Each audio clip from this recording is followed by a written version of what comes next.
मैं नहीं आ रहा हूँ, राजेश आ रहे हैं। हाँ राजेश।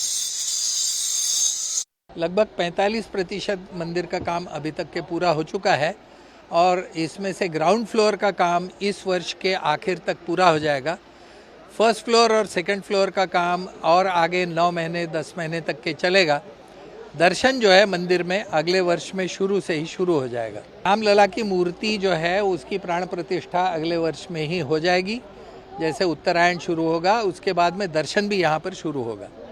अभी हर एक खंबे पे फिगर्स का कार्विंग है, जो मूर्तिकारी है, वो काम आगे चलते रहेगा। आपने देश में कहीं पर भी देखा होगा कि मंदिर निर्माण में जो हस्तकला है मूर्तिकारी का, वो काफ़ी लंबे समय तक खींचता है।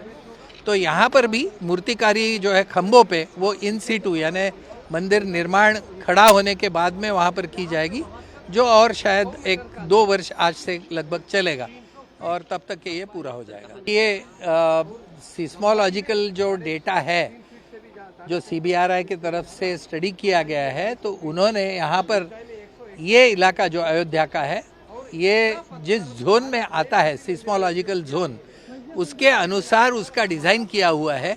इसका मतलब ये हुआ कि जिस इंटेंसिटी का अर्थक्वेक यहाँ पर आ सकता है उसका अंदाज जो as per bureau of Indian standards जो किया गया है उसको ध्यान में रखते हुए यहाँ पर बिल्डिंग जो है उसका डिज़ाइन किया गया है। इसकी नींव उसी प्रकार से बनाई गई है कि यहाँ पर सरयू नदी के कारण जो पीछे की नीचे की मिट्टी है वो खिसकने का डर था पहले पुराने मंदिरों में, वो अभी बचा नहीं है। तो उस प्रकार की भरकम नींव यहाँ पर बनाई गई है और कंस्ट्रक्शन जो है वो अर्थक्वेक के हिसाब से भी फुल प्रूफ है।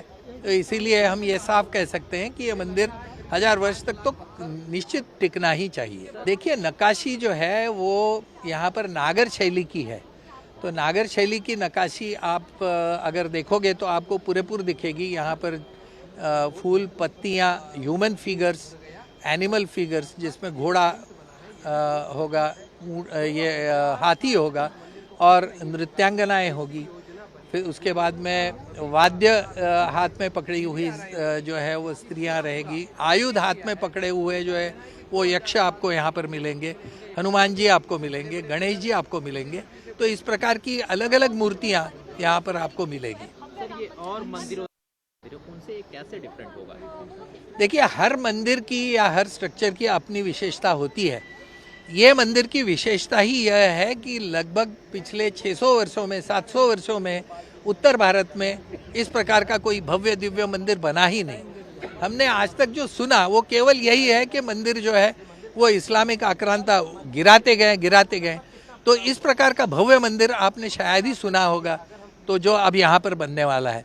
तो ये एक प्रकार रामलला का मंदिर बनेगा, उसी प्रकार ये एक ऐतिहासिक ऐसी वास्तु यहाँ पर बनने वाली है जो भारत के नए इतिहास की शुरुआत यहाँ से होगी। हमारा कुल मिलाकर लंबाई यहाँ सीढ़ी से वहाँ तक आखिर तक 360 फीट लंबा है। वहाँ चौड़ाई कुल मिलाकर 235 फीट ज़्यादा से ज़्यादा, उससे यहाँ तक। यहाँ थोड़ा कम है एंट्रेंस में। मंदिर के गर्भगृह के बाहर जो गुड़ मंडप, प्रार्थना मंडप है, वहाँ थोड़ा ज़्यादा है, वो 250 फीट करीब है।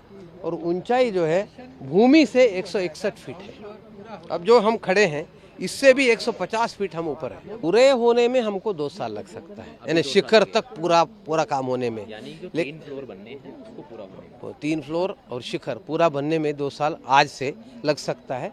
लेकिन हम अगले दिसंबर तक, आने वाले दिसंबर तक हम 1 फ्लोर ग्राउंड फ्लोर पूरा करके, सभी दृष्टि से पूरा करके यहाँ पर रामलला विराजमान होंगे और विराजमान होकर के जनवरी 15 के बाद अच्छे मुहूर्त में हम प्रवेश भी कराएंगे। तो मंदिर के अंदर गर्भगृह में पूरा का पूरा मार्बल लग रहा है, मार्बल की तराशी हो रही है और पूरा करके हम गर्भगृह के अंदर पूरा मार्बल लाया गया। मकराना का व्हाइट मार्बल है, मकराना का व्हाइट मार्बल है, उसको क्या लगा। खासियत होती है? वो बहुत व्हाइट रहता है, यानी सफेद रहता है, दिखने के लिए अच्छा रहता है। क्या ये और पीला नहीं पड़ता है, गंदा नहीं, गंदा नहीं होता है, पीला नहीं पड़ता है, बहुत सालों तक वैसे ही रहता है, इसलिए हमको उसको लगाए हैं। देखिए इस मंदिर में हमने जो नींव भरा है 50 फीट नीचे से पूरा कंक्रीट करके जबरदस्त नींव भर के हम ऊपर आए हैं। उसके बाद यहाँ जो अभी प्लिंथ स्टोन लगा है, this is the strongest stone in India, that is granite from south का, भारत के दक्षिण भाग का ग्रेनाइट पत्थर जो है ना वो मजबूत पत्थर है। बेंगलुरु से और वारंगल से आया है यहाँ पत्थर, मजबूत 5-5 फीट लंबा, 5 फीट लंबा, 2.5 फीट चौड़ा, 3 फीट मोटा, ऐसे 17,000 पत्थर एक के ऊपर एक इंटरलॉकिंग सिस्टम में यहाँ बैठा है। ये प्लिंथ हो गया। उसके बाद ये जो पिलर है, ये पिलर का साइज देखिए कितना बड़े पिलर है। CBRI ने इसका वेटिंग किया है, उन्होंने बताया 2000 साल तक कोई भी इसको हिला नहीं सकता, कोई भूकंप भी कुछ नहीं परिणाम होगा।